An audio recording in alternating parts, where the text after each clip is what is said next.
همچنانه که بهار ببینید طبیعت زنده کرده است، چقدر زیبا، چقدر خوشروی. وقتی نگاه میکنی به طبیعت چشمت نور میگیرد. همچنین وجود رحمتا للعالمین صلی الله علیه و سلم از برای تمام بنی بشر، از برای انسانیت، از برای جامعه بشری و انسانی. انا بخیر یک بهاری بود که همه زنده گشت، همه پرتراوت گشت. از این خاطر است که ما کوشش کرده ایستاده ایم مفصلتر در اطراف سیره شریف رسول الله صلی الله علیه و سلم با شما صحبت داشته باشیم. خب ما و شما هفته گذشته صحبت در موضع خط نمودیم که گفتیم اصحاب بزرگوار پیغمبر صلی الله علیه و سلم عازم شهر یثرب که بعدا با نام مدینه الرسول یا مدینه منوره معروف و مشهور عالم گشت رهسپار شدند. و چند دینا گذشته بود که از میان اصحاب پیغمبر صلی الله علیه و سلم به استثنای صدیق اکبر و حضرت علی و چند نفر دیگری که قدرت امکان رخت سفر بستن به مدینه هجرت نمودن نداشتند که عبارت بدن از عاجزان و بیکسان و از غلامان، دیگر هم به رخت سفر بسته و به مدینه منوره رفتند. خود حضرت صلی الله علیه و سلم منتظر وحی الهی بود. در این مدت چندین مراتبه حضرت ابوبکر صدیق نزدش آمد که یا رسول الله اجازه میدهی که منم وقتی سفر ببندم نزد مسلمانای برادرم روم؟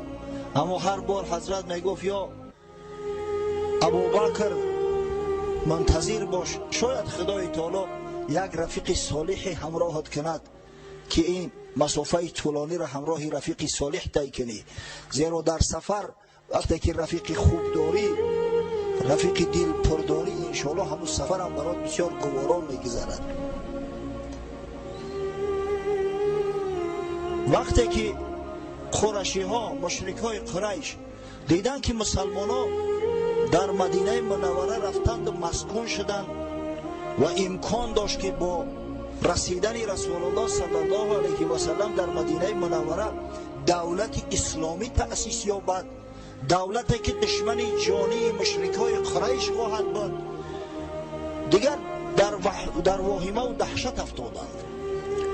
نهایت روز 26 ماه صفر سال 14 بعثت، ولی از بس که هجرت نشده است هجرت نگفته ایستاده ایم، اگر چند همین سال 14 بعثت سال 1 هجری را می شود بعد از آن که رسول الله صلی الله علیه و سلم به مدینه تشریف فرمود. 26 سپتامبر که بعد 26 سفر که به 12 سپتامبر سال 622 میلادی موافقت میکند آمد در دارالندوه در پارلمنت مکه، پارلمنت قریشی ها، یک مجلس تاریخی دایر گشت. از هر یک عشیره قریش یک چند نفری در این مجلس شرکت داشتند. شخصان بانفوذترین، معروفترین، ثروتمندترین، با آبروترین قریش در همه روز در دارالندوه جمع آمدند که حاجت به ذکر کردن نامهاشون هم نیست. یک شخص بیگانه هم آمد، یک موی سفید، یک حیسه ریدا را در سرش کشیده است مثل چادر، آمد در دارالندوه از در داخل در یک گوشهک نشست. گفتن این چی کس است؟ حیران شدن قریشی ها، ما این را نمیشناسیم، این چه حق داره که آمده است در مجلس عالی ما میخواهد شرکت کند؟ گفت من یک شیخ نجدی هستم، برای زیارت خانه خدا به شهر شما تشریف آوردم و وقت شنیدم که یک مسئله بسیار مهم، مسئله تاریخ ساز امروز در مد نظر است حل می شود، از این خاطر همه کاری باری خدا یک سر موقف گذاشتم، آمدم تا اینکه اگر یگان کمکی از من به شما می رسیده باشد همو کمکی خودم بیدریق به شما رسونم.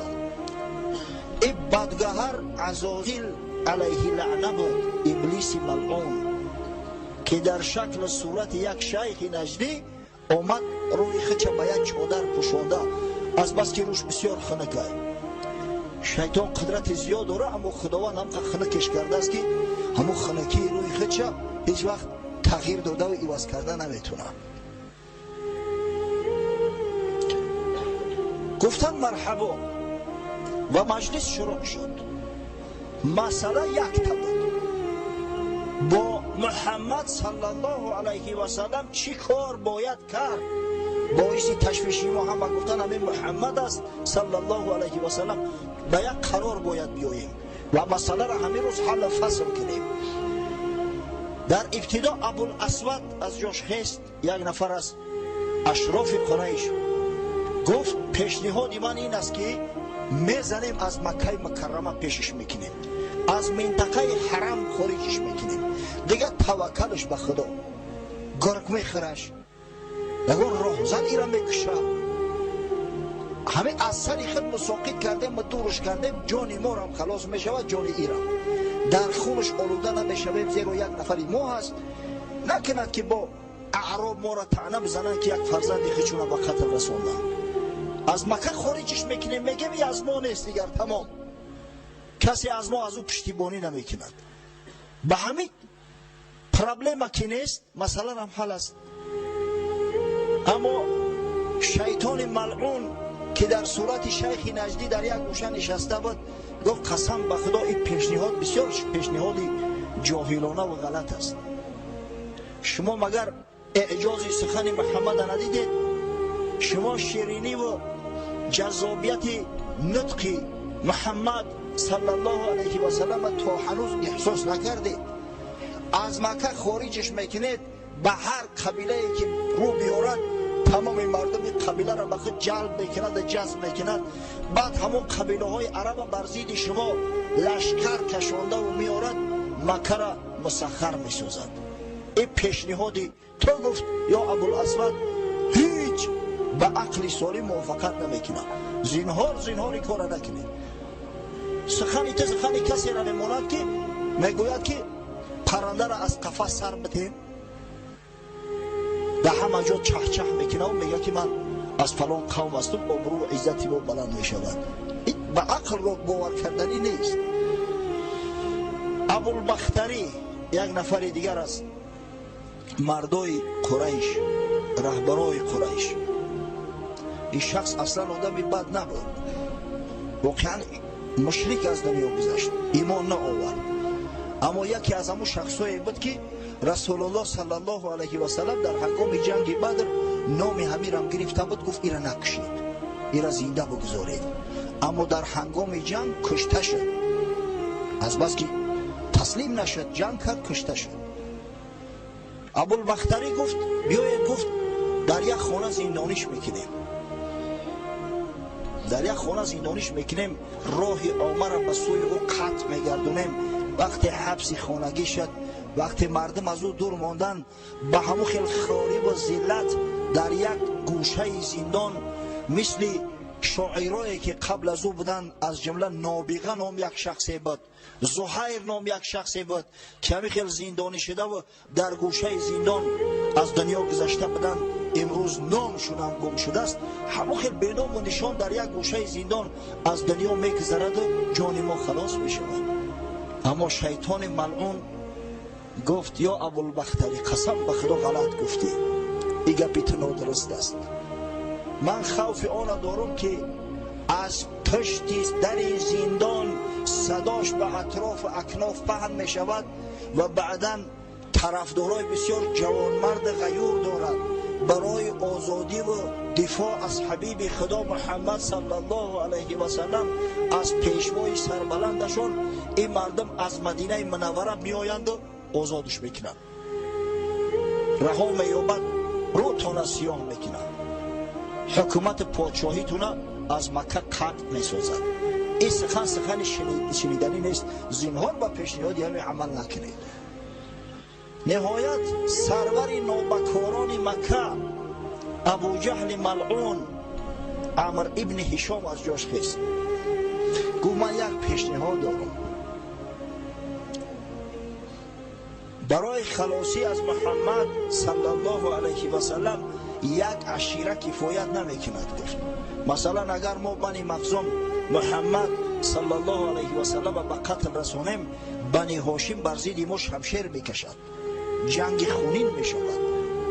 از همین خاطر من پیشنهاد میکنم که از همین 11 عشیره قریش از هر کدام یک نفر شخصی صالح شمشیرزنی با آبرو و عزت انتخاب کنیم، در دستش یک شمشیری فولادین دهیم و همه یک باره بهتر شبانه به محمد صلی الله علیه و سلم هجوم کرده و است که یک ضربه میزده باشند، یک جایه و یک دست 11 ضربش بزنن و هلاکش کنن.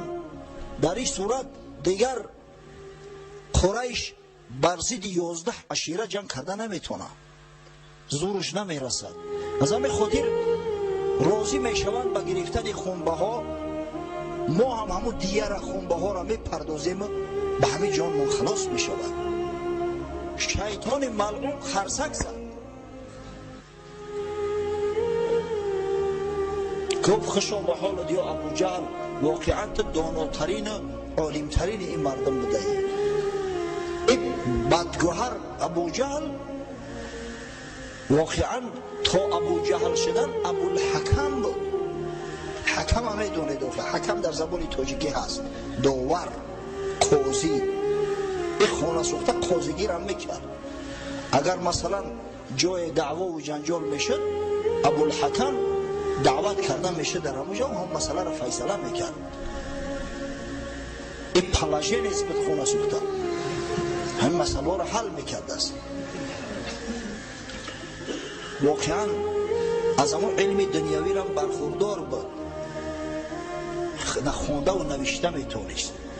نسبت دیگر اشخاصی که در زمانش زندگی میکردن علم دانشش بیشتر بود.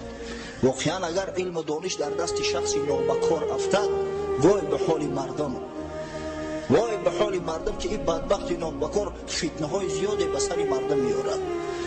حضرت مولوی روم نصیحت میکند بدگوهر را علم فن آموختن، دادن تیغ به دستی راهزن.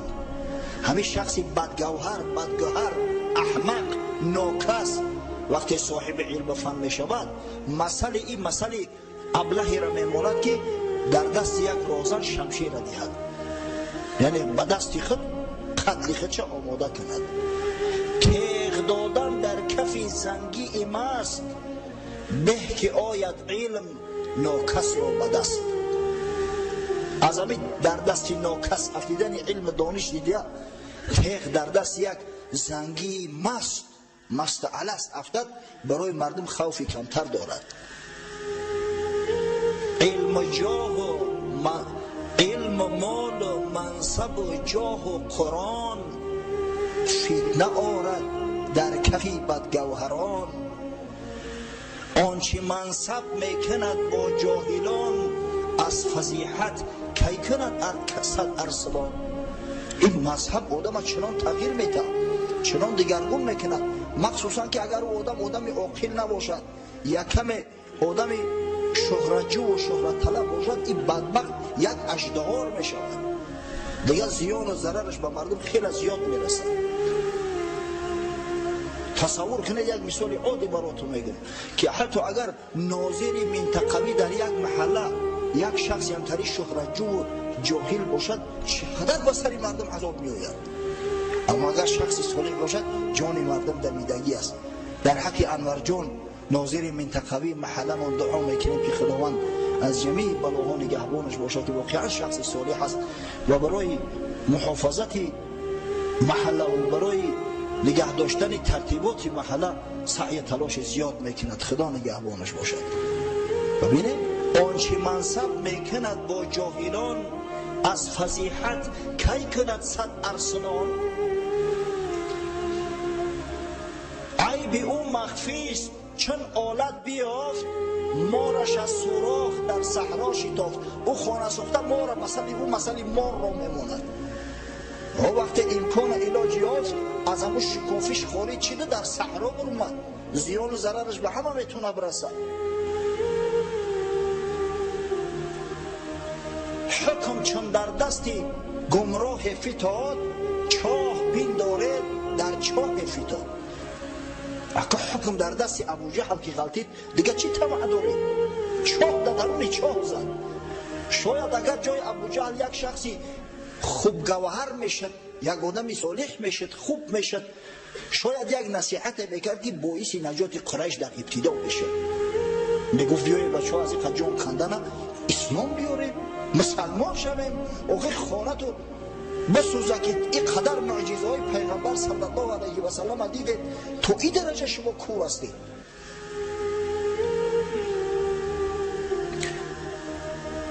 احمقان سرور شدستند و زبیم، عاقلان سرها کشیده در گلیم.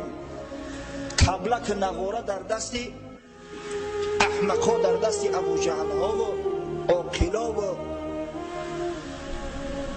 شخصان بزرگ بندگان خدا سرها در گلیم کشیدگی، مثل محمد صلی الله علیه و سلم بیچاره خلوت فرمی کردن. خان مزمل حق نبی رازی سبب که برون آی از گلیم ای بلحرم، سر مکش اندر گلیم رو مپوش، که این جهان جسم سرگردان تو هوش. از همین خاطر میگه خداوند یا ایها المزمل گفت به پیغمبرش ای جامه در سر پیچیده بخیر قم، بخیر ای جان، تو قیت دنیا را در دست جاهلا و احمقان میگذاری. این دنیا مثل یک بدن است، بدنی بی سر و بی عقل، عقل سر این دنیا تو هستی، بخیر مردم نجاته.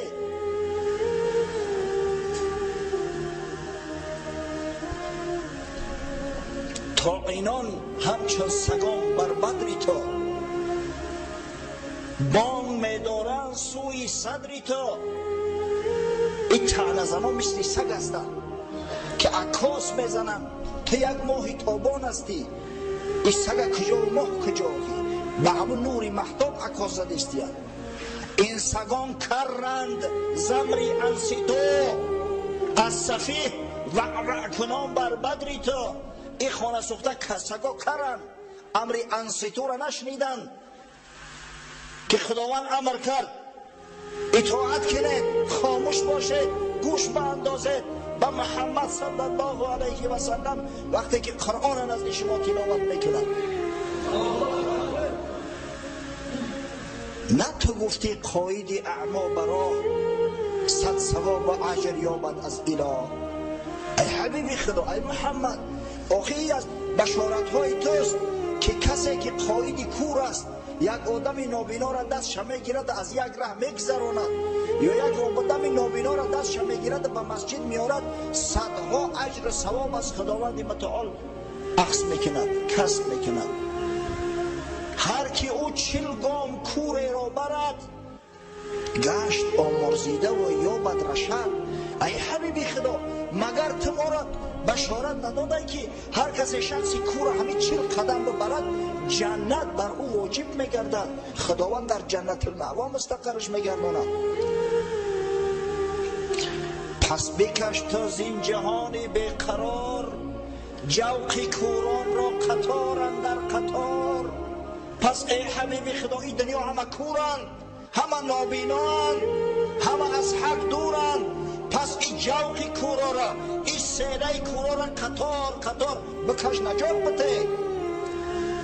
کاری هادی این بود، تو هادی ماتمی آخر زمان را شادی. تو هادی امت هستی، هادی بنی بشر هستی، انمی کاری هادی همی هستی. تو کورا را بکش ببر، به شخصان رهگم راه هدایت، راه حقیقت نشان ده. عاقبت پیشنهاد ابو جهل ملعون قبول شد. گفتیم که ابلیس قرصک زد، احسنت شد و برای انجام دادن عمل شوم خود 11 نفر انتخاب کردند. این 11 نفر نابکاری تاریخ نامش در تاریخ آمده است. و من به شما انشاءالله میرسانمش تا بدانه که این کیها بودن که در قصد خون محمد صلی الله علیه و سلم افتاده بودن. اولا ابو جهل، نام ابو جهل عمرو ابن هشام است. پیغمبر خدا صلی الله علیه و سلم فرموده است هر یک قوم، هر یک امت به خود فرعون دارد. فرعون امت من ابو جهل ملعون است. این ابو جهل فرعون امت بود. دوم حکم ابن ابی العاص، پدر مروان ابن حکم. حکم ابن ابی العاص این شخص عمک حضرت عثمان است. حضرت عثمان خیلی عذاب و مشقت ها داد، اما خداوند که حضرت عثمان هدایت کرده بود به عذاب و مشقت عمکش تسلیم میشود؟ هرگز نه. سوم عقبه ابن ابی معیط، این پدرسگ عقبه از همون خائنای بود که همسایه پیغمبر بود. از همه زیادتر به رسول الله صلی الله علیه و سلم زیان و ضرر از همین عقبه رسیده است. چهارم نضر ابن حارث، یکی دیگر از دشمنای سرسخت‌ترین محمد صلی الله علیه و سلم. همه حضرت رحمت عالمیان است، همین قدر شخص مهربان بخشنده. ببینید حتی همون وحشی زنگی را بخشید که نخشد، وحشی که قاتل حمزه بود. اما این دو نفر به حد جور و ظلم کردن نسبت مسلمانان، خاصتا نسبت رسول خدا صلی الله علیه و سلم، که وقتی که در جنگ بدر هر دی بدبخت عقبه ابن ابی معیط و نضر ابن حارث اسیر غلطیده بودند. در دست مقداد ابن اسود صحابی پیغمبر هر دوش وای بودن. مقداد امید داشت که میفروشونشون در خیش تباس و پولی کلام به دست بیارم، اما ناخواست در راه چشم رسول الله صلی الله علیه و سلم در امید افتاد. قردش هم وعده کرده بود حضرت که اگر از مکه خارج شما را دستگیر کردم قتل تو بگیرم. حضرت گفت یا علی گردنشون بزن. مقداد گفت یا رسول الله اخی مال ما از مالم تلف بشوم. گفت یا مقداد تو نمیدونه که رزاق خداست، روزی دهنده خداست، خداوند از جاهای وقت کفایت بکنه در حساب نیست، که از حساب همید کافی را که بایشیدنی. یا علی گردنشون بزن. و هر دش سگوار کشته شدن. این کس. شخص پنجم امیه ابن خلف. امیه را خوب میدونه که عاقبت الامر حضرت بلال سرش سر گوسفند برین برید. بلال غلام امیه ابن خلف بود. ششم ابی ابن خلف. ابی ابن خلف به دست مبارک رسول الله صلی الله علیه و سلم در جنگ احد به هلاکت رسید. هفتم زمعه ابن اسود. این شخص هم قدر آدم بد نبود، اما از بس که یکی از سرورای عشیره خود بود دعوتش کردن و ایلا در پاره ساختن همون پیمان ظالمانه تحریم بنی هاشم برای پاره ساختن همون زمعه ابن اسود خیلی کوشش کرده بود. خب هشتم در رسیدیم. چندم شی؟ بله هشتم طعیمه ابن عدی. این برادر مطعم است. برادر این مطعم ابن عدی به ایمان از دنیا رفت کرد، اما بسیار شخصی با انصاف و بسیار شخصی با غیرت بود، شجاع بود، ناموس داشت، ننگ داشت. همون شخصی که به رسول الله صلی الله علیه و سلم بعد از طایف بازگشتن پناه داده بود. تمام فرزنداش چخ کرد، همه شمشیر در دست، و حضرت رسول الله صلی الله علیه و سلم چون گوهرک چشم داخل مکه نمود و اعلان کرد که محمد صلی الله علیه و سلم در حمایت من است. کسی به جان محمد قصد کرده است گویا به جان من قصد کرده است. همین طعیمه برادر مطعم است. واقعا مطعم از دنیا گذشت، شاید همین سال زمان ها باشد، قبل از واقعه بدر از دنیا گذشته است. و از بس که جوان مرد بود و از بس که آر ناموس داشت، علمو اسیرای بدر چندین آدم آمد میانه رو شد، واسطه شد که آزاد شوند. حضرت گفت افسوس و صد افسوس که مطعم از دنیا گذشته است. گفت اگر مطعم زنده میشد همین فقط مطعم اومد نزد منو اگر خواهش میکرد که من اسیرای بدر آزاد کنم به یگان فدیه به یگان شرط قید آزاد میکردم. اما دودر شب بینه که با دشمنی محمد صلی الله علیه و سلم شمشیر کشید. نهم ابو جهل ملعون، ببخشید ابو لهب ملعون، این از عشیره بنی هاشم است، امک پیغمبر صلی الله علیه و سلم، امک پیغمبر. این کثافت قیصه‌ش شما میدونه چه حالایی است.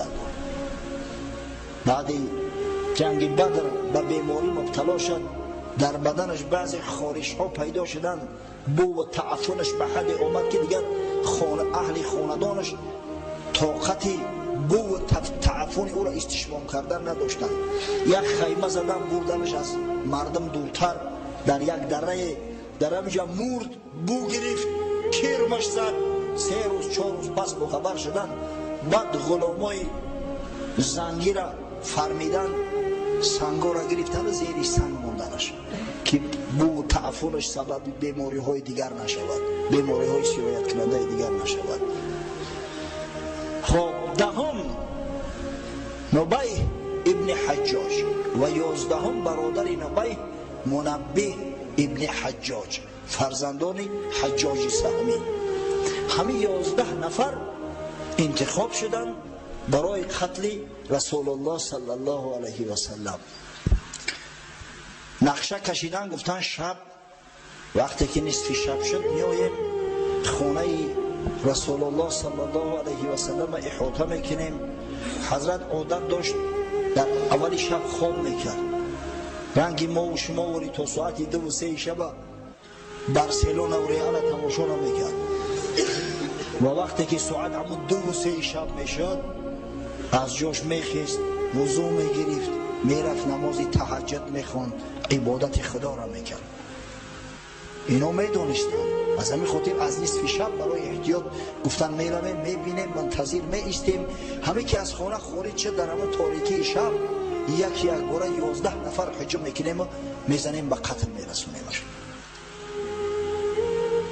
اما خداوند کارساز، خداوند بزرگی که محمد صلی الله علیه و سلم از برای نجات بشر مبعوث کرده است، میگذارد که هر یک خر احمق نقشه کشیده و نقشه خودش پیاده کنه.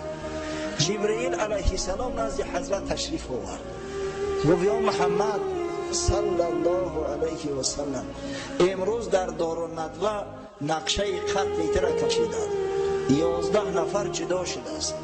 امشب در جای خودت خواب نکن، در جای خودت نخواب. نصف شب شد. این کار روزانه بود. وقتی با پیغمبر صلی الله علیه و سلم خبر رسوندن نصف روزی بود، نصف روزی حجاز شما میدونه چقدر گرم است، تفسار مردم همه در گوشه جا گرفته و به خواب مشغول یا به استراحت. حضرت ریدا را در سرش پیچاند و خانه دوستش ابوبکر آمد، گفت یا صدیق اجازت داد شما من هجرت میکنه. حضرت ابوبکر گفت یا رسول الله من اجازت همراهی و مرافقت دارم. گفت بله. صدیق اکبر از شادی گریست، به هر کس میسر نمی شود همراهی و مرافقت حبیب خدا محمد صلی الله علیه و سلم. گفت یا رسول الله دو شتر 6 ماشین نگهبین دارم، خاصتا برگ درخت موز براشو میخرونم که قوت بگیرن شترهای جومت شدگی. حضرت گفت آموده باش. شب می آمد، نصف شب بعد گرد خانه حضرت احاطه شده است. حضرت علی کرم الله وجهه گفت در جای من خواب که نترس، گفت خداوند محافظی ته است. بعد توصیهش داد که بعدا تمام امانتی که در دستی من است و صاحبانشون رسون. ببینید که دشمنش می داشتن قریشی ها، بر ضدش مبارزه می بردن، اما از بس که حضرت امانت دار بود و امین بود می آوردن امانتاشون مثل سیف در نزد حضرت می گذاشتن. زیرا هرگز در حیات به امانت خیانت نکرده است. حتی در همین آخرین لحظه ها ببین امانت کسایی را که مال مسلمانان را مصادره کردند، سببگار آن شدند که مسلمانان بی خانه و در گردند، رانده شوند، مال همانا را به حضرت علی توصیه کرد که به صاحباش میرسانید، بعدا به مدینه میای با ما میرسید. وقت از جا برخواست، یک مشت خاک گرفت به وحی الهی و آیه قرآن، آیه سوره یاسین، اعوذ بالله من الشیطان الرجیم و جعلنا من بین ایدیهم سدا و من خلفهم سدا فاغشیناهم فهم لا یبصرون. جایی که خداوند میگه که ما از پیش روی اینا یک سد، یک دیواری را گذاشتیم، از پشت و دیوار گذاشتگیم، پرده کشیدگیم، یا خاک نمیبینن، چشماشو چشم بوم بر این علا است نکه هیچی را نمیبینن. همه را تلاوت کنان خاک گرفت چاشون، در سر روی 11 نفر خاک چاشون، سراشو پری خاک شده است، خبر ندارن. و حضرت از میانشو گذشته بر رفت. و خدای تعالی چشمکی کور کند از کجا میبینیم؟ حالی بعضی برادرها با میروند ملاکاوی میکنن، کرخط میکن، فلان میکن. وقتی الحمدلله شما اهل قرآن هستی، شما باید بدون قرآن همه یک آیت اینا حفظش کنه. از مبین اول سوره یاسین است. همه هر وقت در دلت یک شک شبهه پیدا شد همه را خواندن میگه، انشاءالله خداوند خودش محافظتت میکنه اگر تو بر حق باشی. البته جنایت کنی و بعد و جعلنا من بین ایدیهم سدا بکنی فایده نمیکنه.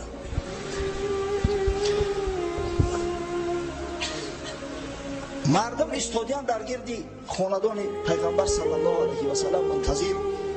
این حضرت علی را یک ردای سبز از پیغمبر صلی الله علیه و سلم بود، همون را در سرش کشیده است. خوب نگاه میکنن میگن اول حضرت خوب است. یک وقت یک شخص اومد، او شخص همراه اینا در این سوی قصد ظالمانه شرکت نداشت. گفت کی را نگه داره در این میشب خوب نمیکنه؟ گفتن ما منتظر محمد هستیم صلی الله علیه و سلم. گفت رو تو درگور فریب خورده، احمق شده، این سر تو در خاک گم، شما نوبت پاده تو به چی هستی در خاک گم هستی؟ من فکرم گفت در سر تو خاک چاشون، احمق تو کرد، ای بین تو گذشت برفت. قسم به خدا نمیدیدمش گذشت برفت، اما باورش نکردم. تو دیوونه ای، تو چی؟ یک نفر اون خواب برده است، 2 نفر 11 نفر چشما انا نگه داریم، چه خیلی بین ما میگذره. با از سراخی در نگه میکنن که خواب است. توخی در موضع در همون بیشتری حضرت یک از خواب است، در سرش لطه سبز بستگی، عقلشو کار نکرد، قریبی دمیدن صبح صادق شد. بعد به طاقت شدن که اوخی عادت حضرت این نبود که تا صبح صادق در خواب ماند. صبح ندمیده میخیست، در سلسی سیوم میشه بالا که بخیست. از همین خاطر سراسیمه در اومدن، وقتی که چادر از سری حضرت علی کشیدن دیدن علی پسری ابو طالب است. گفتن محمد صلی الله علیه و سلم کجاست؟ گفت من اگه جون بدونم. کشان تا نزد خانه کعبه آوردنش، حتی در داخل خانه محکمش کردن، 1-2 شلاق هم زدن در حالت غضب. بعداً با جستجو پرداختن. اما حضرت صلی الله علیه و سلم شبانه وقتی که از نزد اینا خارج شد، نزد دوستش صدیق آمد و از دریچه پنهانی حولش خارج شدن و به سوی شمال، به سوی مدینه نه، بلکه به سوی جنوب از مکه، به سوی یمن رهسپار شدن. 5 میل راه رفتن. این 5 میلش قریب 10 کیلومتر می شود و با کوه ثور رسیدن. کوه ثور حجیو می دونن. حجیو ما با یک زعمی دارن که تا بلاش نبلاین یا زیارت بکنن و غورا دلش آرام نمیگیرن و از همون کوه بالا شدن. خیلی مسافه طولانی است. من که اندازش نکردم شاید 4-5 کیلومتر بلندی باشه ارتفاعی که همون پیرهش. همین خیلی پیراهای مشکل دشوار. امروزها برای آنکه حاجی‌ها برآمده بتونن بعضی جهات پیراه درست کردن و زینه کردن، لستیچش کردن، اما او زمان هیچی نبود. تصور کنید همه سنگ‌های تفسان، سنگ‌های تیز در پای حضرت صلی الله علیه و سلم و صدیقی دوستش، کفش‌های بیجان، کفش‌هایی که فقط از یک پوستی تنگ عبارت است. تصور کنید که تای محسی در بالای سنگ‌ها راه بگردی، احوال چی می‌شود؟ با عذاب و مشقت راه طی کردن. باز حضرت به خاطر آنکه ایزش در زمین نمونه، زمانهای پیش ایز شناسا زیاد بودن، اکسپرتا بودن، برای ایزش در زمین نمونه بربری پا راه میگشت، پاها آبیله کردن.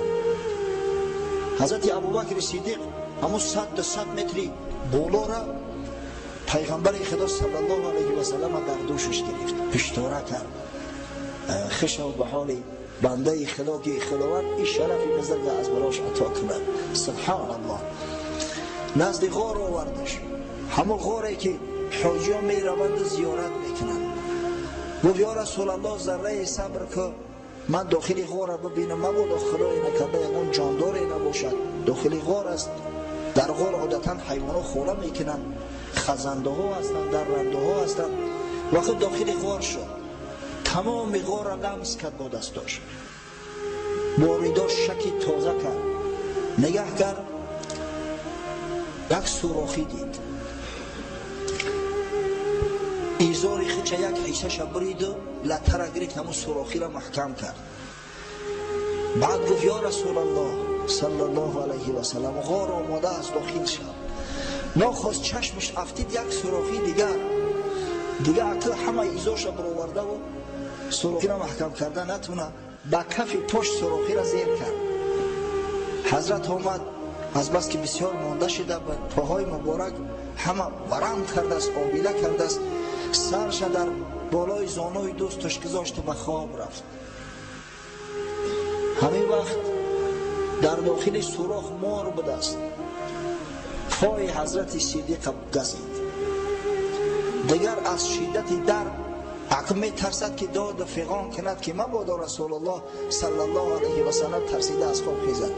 از شدت درد اشک از رخسارش جاری شد، بر ریشهاش در رخسار مبارک پیغمبر صلی الله علیه و سلم اشک چکید که حضرت بیدار شد.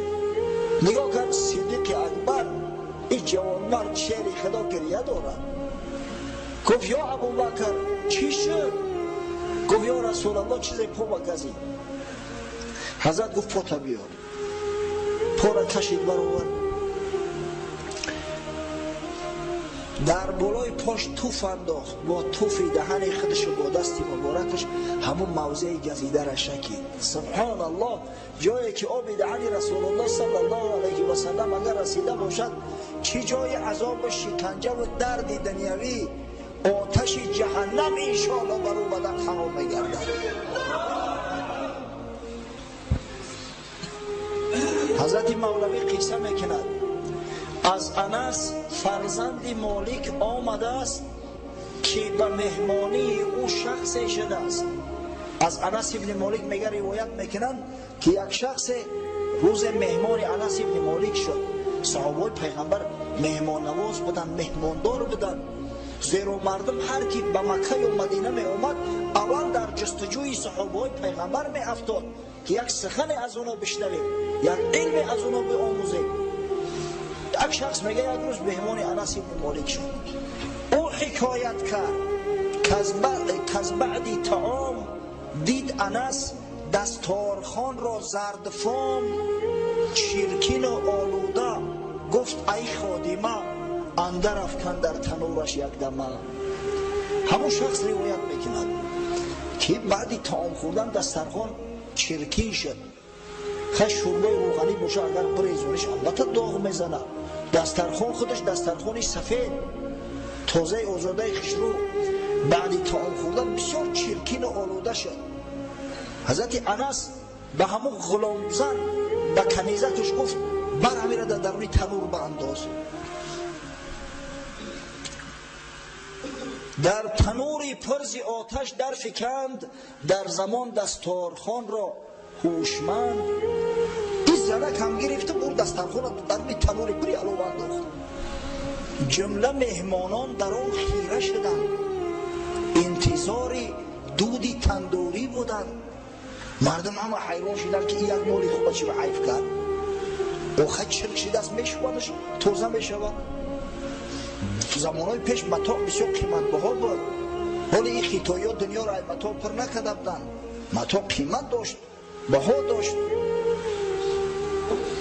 بعد یک ساعت برآورد از تنور، پاک و اسفید از آن اوساخ دور. بعد چند دقیقه از تنور کشید برآوردش، همین قدر سفید تازه و آزاده شده است، مثل که وقتی آهن در آتش میمانی تازه و آزاده میشود. زنکا دیگار علو میزنن سفید میکنن، همون خیلی سفید تازه خشنو شده است. قوم گفتند ای صحابی عزیز، چه نسوزید و منقا گشت نیست؟ مردم حیران شدند، گفتند یا صحابه پیغمبر صلی الله علیه و سلم، این چی گپ شد؟ چرا اینجا یک عجیب کار شد؟ آتش باید لطر بسوزانه، اینو برعکس گرفت سفیدش کرد. گفت زان که مصطفی دست دهان، بس بمالیدن در این دستارخوان. گفت شما چی میدونه؟ حضرت رسول الله صلی الله علیه و سلم به این دسترخوان چندین بار دستا و لبهای مبارکش پاکیزه کرده است، از کجا آتشی را میسوزونه؟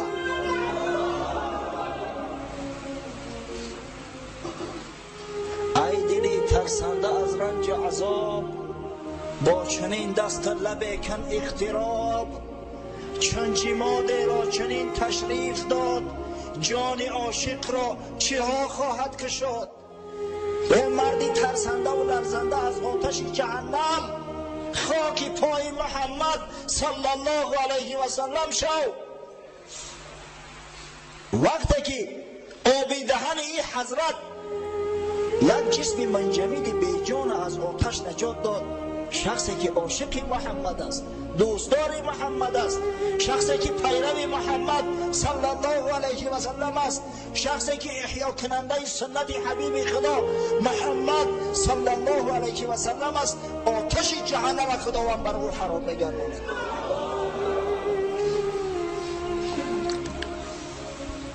حاضران گفتند با آن خادمه، تو نگویی حال خود با این همه؟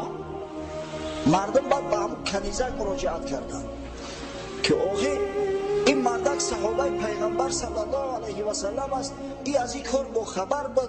او خدا جانی ترا مست کنه که تو یک کنیزکی و تو این چنین دستارخوان قیمت چون فکندی اندر آتش ایستی و به همین یک سخن در آوردی دعلو بپر تویش، تو عقل تا کار نمیفرمی در این حالتو.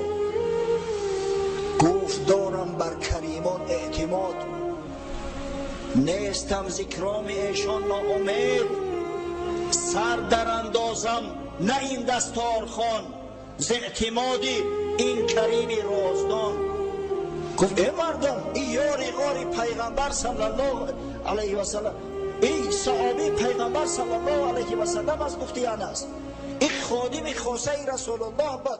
و وقت این سخن گفت دیگه جای عقلی من میمونه، خدا بگیره و عقلی بره، دیگه جای عقلی من است.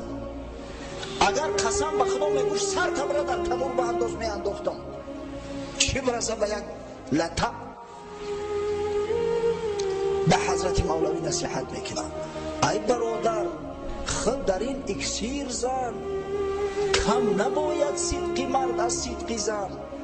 همین نصیحت هم میگم من برای تو کردم. همین اون مردکی که چین یک زنک صدق نداشته باشه، او چی مردی داره؟ کم نباید صدقی مرد از صدقی زن. آن دل مردی که از زن کم بود، آن دل باشد که کمسش کم بود. اون مرده که دل گرده یک زنک نداره، او دل نداره، و یک خلطه نجاست داره، او شکمبه داره.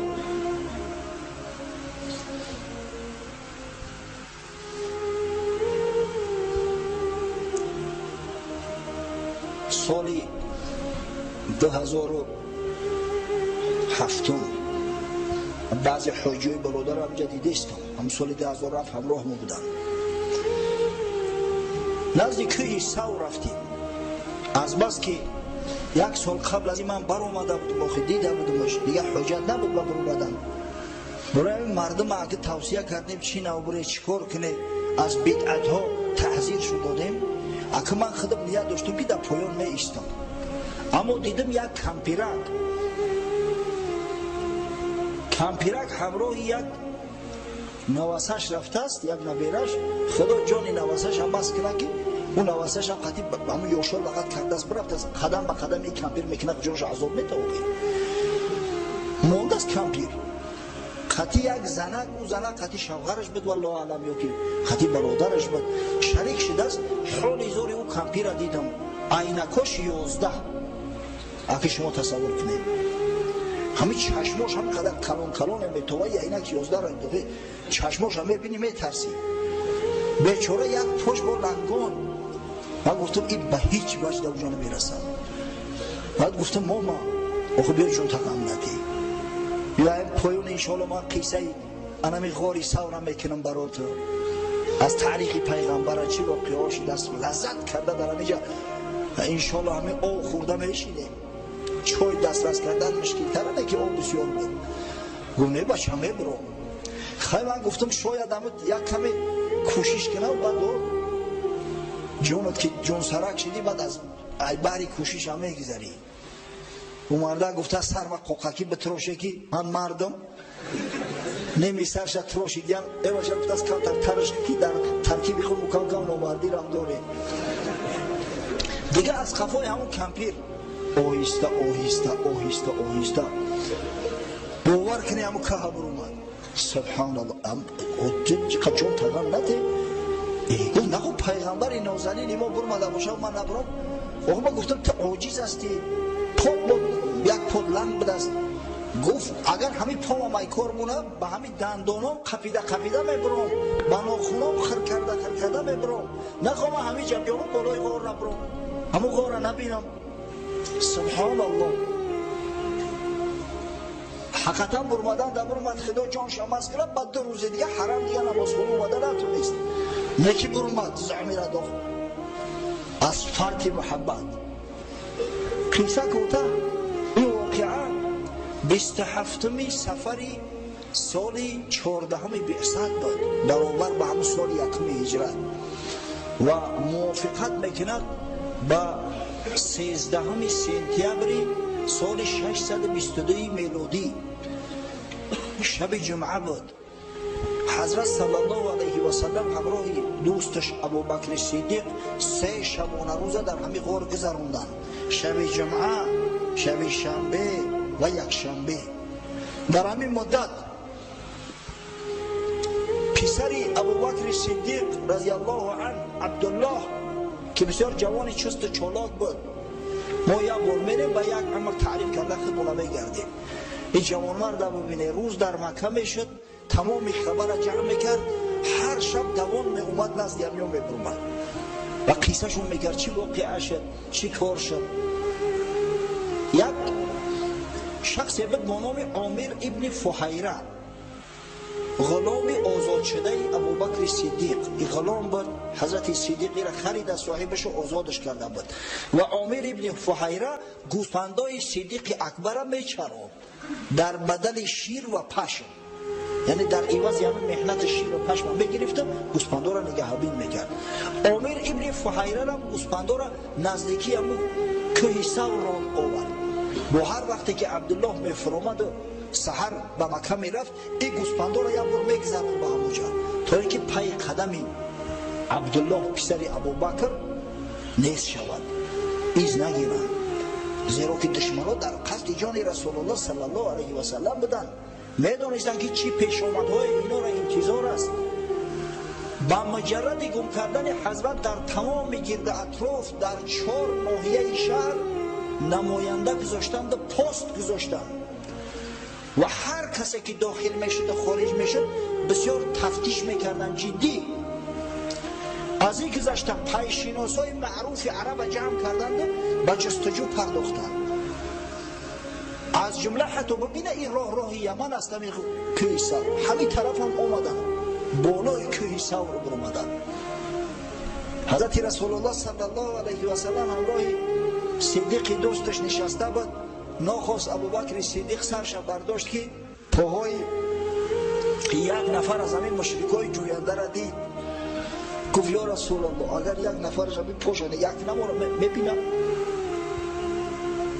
حضرت گفت یا ابوبکر لا تخف. ابوبکر گفت نترس. و تو در پهلوی حبیب خدای تا کی میترسی؟ خداوند نگه بینی تو است. ما ظنک باثنین الله ثالثهما. تو چی گمان داری در حق دو دوست که سیم شو الله ذوالجلال است، محافظ نگهبانش الله ذوالجلال است. اگر از همین بالات بگذرم پاتم که زیر کنه نمیبینن. با خداوند چشمشون کور کرده است، اونا امکان دیدن تر ندارن. قیصه کوتاه 3 روز 3 شب در غار سکونت کردند. از همون شیر گوسفندا استعمال میکردند. همچنین دختری بزرگی ابوبکر صدیق اسما رضی الله عنها، این اسما بعدتر زنی حضرت زبیر ابن عوام میشود و اینا خودش ببینه خدای تعالی که بتا نمیتد. پدرش مسلمان، باباش ابو قحافه مسلمان شد، شوهرش مسلمان. اگه مسلمان مایلش صحابی های پیغمبر بزرگترین ای اومد، خود صحابه زن، پدر صحابه و چی صحابه ابوبکر صدیق افضل امت، باباش ابو قحافه در سال فتح مکه اسلام آورد صحابه. فرزندش صحابه، فرزندش حتی درجه صحابگی را دریافته است، عبدالله ابن زبیر رضی الله عنهما. می آمد گاه خبرشو میگرفت، براشو طعام میآورد، به همین شیر گوسفند هم نمیشود، گاه طعامشو میآورد، از احوال با خبرشو میکرد. نهایت شب دوشنبه 1 ماه ربیع الاول موافق به 16 سپتامبر سال 622 شخصی که حضرت ابوبکر صدیق شترا را در اختیارش گذاشته بود همراهش در همون موضع واخری را تعیین کرده بود، یعنی عبدالله ابن اریقط لیثی که بسیار شخصی راهدان و کاردان بود، مسلمان نبود، لیکن راهدان که بود ابوبکر صدیق همراهش شرطنامه بسته بود. شترا را در همون موضعی لازمه آورد، دو شترا. حضرت صلی الله علیه و سلم همراه دوستش ابوبکر صدیق پایین شد، در بالای شترا سوار شدند. عامر ابن فحیره هم گریان شد، گفت امکان داره که من قطعش رو برم، در اینجا من چی کار میکنم؟ بچه راه و وسیله من میتونم که بعد به مدینه منوره برسم، بسیار عاجزم، کم بغلم. حضرت ابوبکر صدیق بسیار مردی رقیق القلب بود. گفت یا عامر بیا در پشتم بشین، حال ما در ماشین خالی کلاب میریم، یک بیچاره که در راه موندگی همون را نمیگیریم که صحبت بین خودی داریم، چی در کاری قطعی باشه.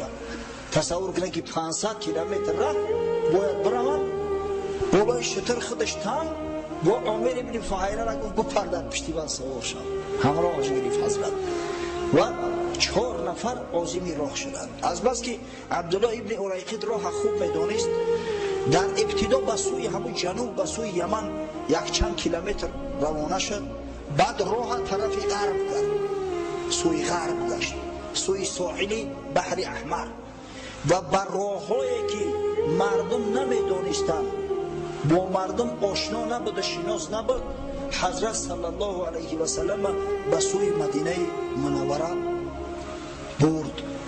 در راه بعضی واقعه ها شده است، بعضی کارها شده است. افسوس و صد افسوس که وقتی ما را بسیار تنگ است، وقتی دعا کردن هم نزدیک شده است. انشاءالله در همینجا صحبت خود قطع میکنیم و هفته آینده اگر خدای بزرگ امکان مبته انشاءالله از همه جایی که صحبت رشتهش قطع کردیم ادامه خواهیم داد. پروردگارا محنت و مشقت و رنج‌هایی که حبیبت محمد صلی الله علیه و سلم و اصحاب بزرگوار آن حضرت به خاطر انتشار دین مبین اسلام انجام داده‌اند، برای امت آخر زمان، برای امت عصر 2021 نمونه عبرت قرار ده. پروردگار مساعدت فرما که همین رنج مشقتی که در راه حق، در راه دین پیشوای ما محمد صلی الله علیه و سلم کشیده است، برای ما یک نمونه عبرت، درس عبرت باشد، تا اینکه غیرت داشته باشیم، تا اینکه جرأت ما بیشتر باشد، دوست از دشمن فرق کنیم، بدانیم که دوستای ما کیا هستند، دشمنای ما کیا هستند و صابر باشیم، صبور باشیم، با غیرت و با جرأت باشیم، در احیای سنن پیغمبر صلی الله علیه و سلم ثابت قدم باشیم و مسلمان واقعی گردیم. افسوس صد افسوس که مسلمان جغرافیایی زیاد است، اما مسلمانای واقعی را کم می‌بیند شخص. مسلمانی واقعی باشیم که همیشه تا آخرین لحظات حیات صادق به قرآن عظیم شان، به احادیث رسول الله صلی الله علیه و سلم و اجماع امت اسلامی قائم و استوار باشیم. ربنا افتح بیننا و بین قومنا بالحق و انت خیر الفاتحین برحمتك یا ارحم الراحمین. خدای عزیز حشر است. حشر برای توزه و آزاده ساختن همین محله و مسجد و کسی اگر وقت امکان داشته باشد برادرها بیایید انشاءالله ما خدمون هم هستیم. از این همین حشر یک دستاورد بزرگ اسلام است. حضرت رسول الله صلی الله علیه و سلم وقتی مدینه منوره رفت مردم تاکید میکرد طیب و ساحاتکم، محله هاتون تازه و آزاده کنید، کوچه ها را تازه و آزاده کنید. فإن امتن ساحات الیهود، از همه محله های بدبوترین، از همه محله های چرکین ترین محلات یهودی است. شما باید از یهودی ها فرق داشته باشید. نشود که امروز بعد کار برعکس شود و با یهودی ها ما را مزاح کنند که بدبوترین محله ها و بدبوترین کوچه ها کوچه های مسلمان ها است. زمین خاطر کسی امکان داره، شرایط داره، بیایید بچه ها. انشاءالله هم کاری خیر ثواب است، هم عملی نیک است. خداوند باز تاکید میکنم که مزد کاری نکوکارا را هرگز ضایع نمیگذارد، نه در دنیا و نه در آخرت. خب یک برادر اسلامی من 4 تن ارماتور آورده است. و ارماتورای رسیس که خدا برکتش بده و نامش هم نگفته است، یک خیری خفیه کرده است.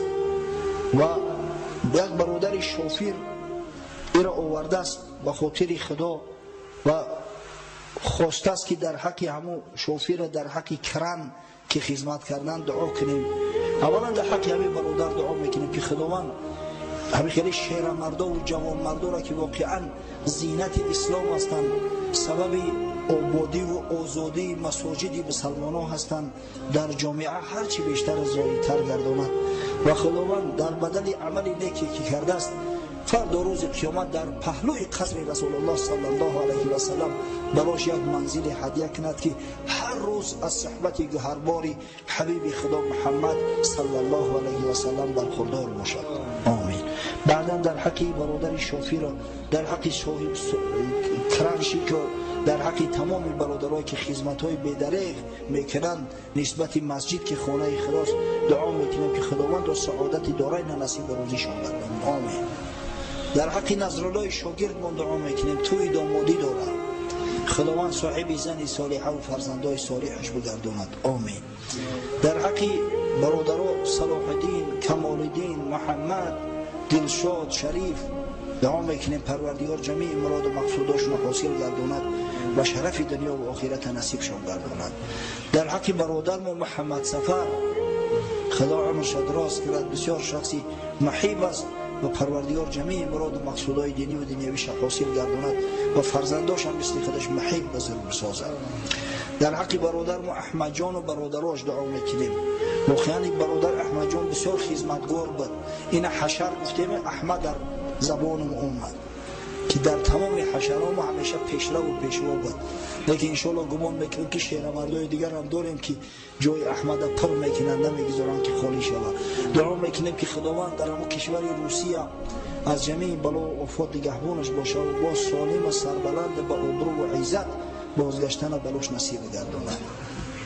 در حق یک برادر ما در روسیه است اکمل دعا میکنیم که پروردگار سالم با ابرو و عزت، با سری بلند، با جیب پر، به خانه به نزد پدر و مادر و دیار اهل دیار بازگشتن براش نصیب گردانم.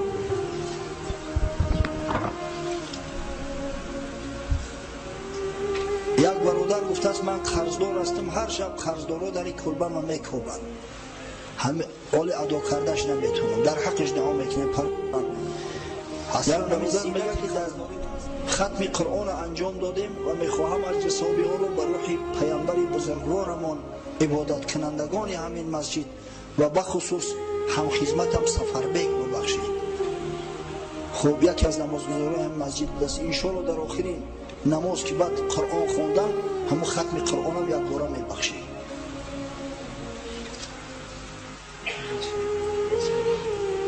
یک برادر گفته است در حق دادرمون که جراحی قلبش میکنند دعا کنید. خداوند برادری تو و تمام برادرای مسلمانی ما را که خود در زیر تیغ جراحند، خود در بیمارستان خواب هستند، شفای کامل عاجل عطا فرماید. یک برادر گفته است در حق من دعا کنید که بسیار به گناه مبتلا شدم و یک دعای خالی ما نمیشه جور توبه کن، توبه نصوح کن، توبه صدقی کن. حضرت رسول الله صلی الله علیه و سلم بشارت فرموده التائب من الذنب کمن لا ذنب له، شخصی توبه کننده از گناه مثل کسی است که گناه نکرده است. انشاءالله اگر صدقا توبه کردی، اگر خدای تعالی هم صدقی تر ببینه، امید است که گناه ها توبه بخشه. یک برادر میگه دعا گوید که جمعه آینده باران به ضرر خداوند عطا فرماید. این آدمیزاد کارش همیه، ولی ای باران سیر نشید است بود در مقصد نه ای باران خلاص شد بود در طلب باران ای نه طاقت گرمی دارم نه خنکی. او خدای مهربانه که ما و شما را خلق کرده است، رزق روزیمون هم خلق کرده است. تو در حق دهقانای قدر غمخوار هستی، تو تصور نمیکنی که او الله بزرگه که پروردگار این دهقانا هست. حبیبش محمد صلی الله علیه و سلم میگه زارع با پروردگاری بزرگ خودش تجارت میکنه، آیا اینا را به حق میگذاره؟ انشالله از خدای بزرگ امید داریم که باران به طوری باید شاید همیشه بگل که ما نازل بگردونه. ربنا افتح بيننا وبين قومنا بالحق وأنت خير الفاتحين. ربنا آتنا في الدنيا حسنة وفي الآخرة حسنة وقنا عذاب النار برحمتك يا أرحم الراحمين.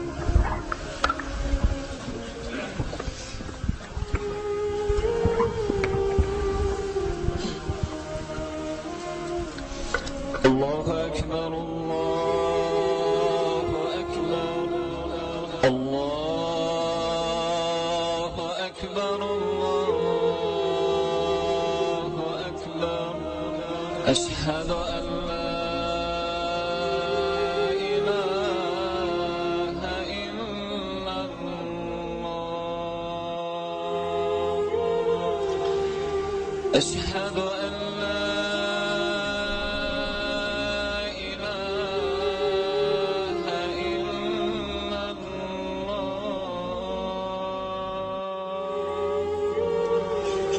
أشهد أن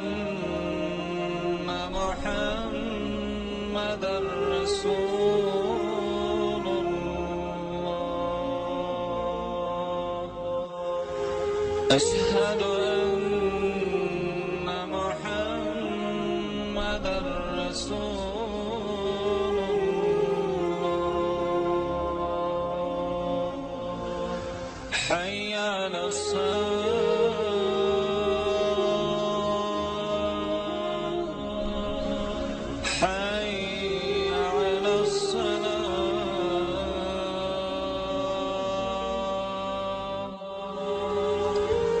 حي على الفلاح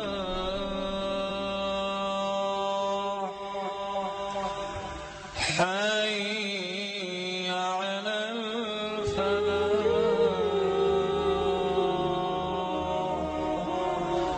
الله أكبر الله أكبر لا إله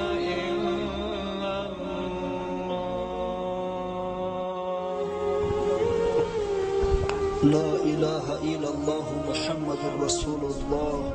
اللهم رب هذه دعوة تامة وصلاة القائمة آت محمدا الوسيلة والفضيلة والدرجة الرفيعة وابعثه مقاما محمودا الذي وعدته وارزقنا شفاعته يوم القيامة إنك لا تخلف الميعاد. آمين.